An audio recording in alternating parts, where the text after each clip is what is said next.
माघ महिन्यामध्ये येणारी पौर्णिमा ही खरंच खूपच खास असते. कारण माघ पौर्णिमेला आपण आपल्या कुलदैवतेची जी काही सेवा आहे ती करायची असते. त्याचबरोबर पौर्णिमेला आपण प्रत्येक पौर्णिमेला जर देवी लक्ष्मीची व भगवान विष्णूंची पूजा अर्चना केली तर आपल्याला आर्थिक लाभ हा होत असतो. तर यावर्षी म्हणजेच 2026मध्ये माघ महिन्यातील ही पौर्णिमा किती तारखेला आलेली आहे? 1 फेब्रुवारीला आहे की 2 फेब्रुवारीला आहे? याबद्दलचे उत्तर तुम्हाला या व्हिडिओमध्ये मिळणार आहे. तर हा व्हिडिओ शेवटपर्यंत नक्की बघा. नमस्कार मित्रांनो, श्री स्वामी समर्थ. स्वागत आहे तुम्हा सर्वांचे माझ्या आजच्या व्हिडिओमध्ये. तर माघ महिन्यामधील येणारी ही पौर्णिमा खूपच खास आहे. कारण ही पौर्णिमा आलेली आहे पुष्य नक्षत्रावर. पुष्यामृत योग नसून हा एक अतिशय दुर्मिळ असा योग आहे जो की रवी पुष्य नक्षत्र योग म्हणून ओळखला जातो. हे पुष्य नक्षत्र अतिशय शुभ मानले जाते. पुष्य नक्षत्र हे सर्व नक्षत्रांचा राजा मानला जातो आणि त्याचबरोबर माघ महिना देखील खूप पवित्र महिना मानला जातो. असे म्हणतात की माघ महिन्यामध्ये देवी देवता स्वतः पृथ्वी तलावर अवतरून प्रयागराज नदीमध्ये स्नान करतात. माघ महिन्यातील पौर्णिमेला स्नान दान धर्मालाही एक विशिष्ट वैशिष्ट्य आहे. त्याचबरोबर या दिवशी केलेले दान हे अतिशय फलदायी ठरते. जर तुम्हाला शक्य असेल तर तुम्ही जवळच्या नदीपात्रामध्ये जाऊन स्नान जरूर करावे. त्याचबरोबर माघ महिन्यामधील ही पौर्णिमा खास असण्याचे एक कारण आहे, तो म्हणजे पुष्य नक्षत्र योग आलेला आहे. तर ही पौर्णिमा नक्की 1 फेब्रुवारीला आहे की 2 फेब्रुवारीला, त्याबद्दल आता आपण जाणून घेऊ.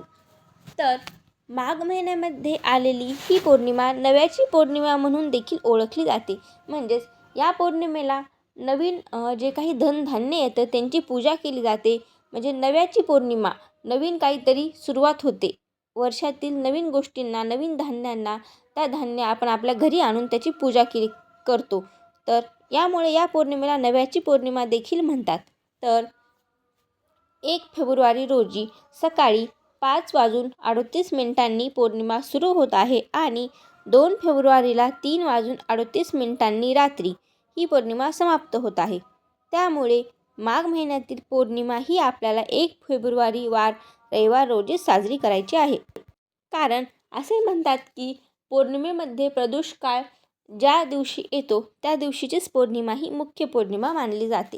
त्यामुळे 1 फेब्रुवारी रोजी पौर्णिमा ही पूर्ण दिवसभर व संध्याकाळी देखील आहे. म्हणजेच प्रदोष कालमध्ये देखील पौर्णिमा आलेली आहे. त्यामुळे 1 फेब्रुवारी रोजीच आपण मुख्य पौर्णिमा म्हणजेच माघ महिन्यातील पौर्णिमा ही साजरी करणार आहोत. आणि 2 तारखेला पौर्णिमा सकाळी म्हणजेच रात्री 3:38 संपत आहे. म्हणून ही पौर्णिमा आपण 1 फेब्रुवारी रोजी साजरी करणार आहोत. तर आता माघ पौर्णिमेमध्ये आपल्याला कोणते दानधर्म करायचे आहे व कशा प्रकारे भगवान विष्णूची माता लक्ष्मीची सेवा करायची आहे ते आपण थोडक्यात जाणून घेऊ. तर तुम्हाला पौर्णिमेच्या दिवशी सकाळी लवकर उठून स्नान करायचे आहे व स्नान करत असताना त्या पाण्यामध्ये चिमूटभर हळद किंवा गंगाजल टाकून स्नान करायचे आहे. त्यानंतर तुम्हाला घरातील देवघर स्वच्छ करून घ्यायचे आहे, देवांना स्नान घालायचे आहे. त्याचबरोबर तुम्हाला उंबरठ्यावर हळदीचे लेपन आवर्जून करायचे आहे. माता लक्ष्मीचे स्वागत करण्यासाठी दरवाजावर कुंकवाने स्वस्तिक काढायचे आहे. त्याचबरोबर या दिवशी तुम्हाला भगवान विष्णूची सेवा देखील करायची आहे. त्यासाठी तुम्हाला पौर्णिमेच्या दिवशी सत्यनारायणाची पूजाही करायची आहे. तर हा सत्यनारायण तुम्ही संध्याकाळच्या वेळेलाच करावा, म्हणजेच प्रदोष काळामध्ये करावा.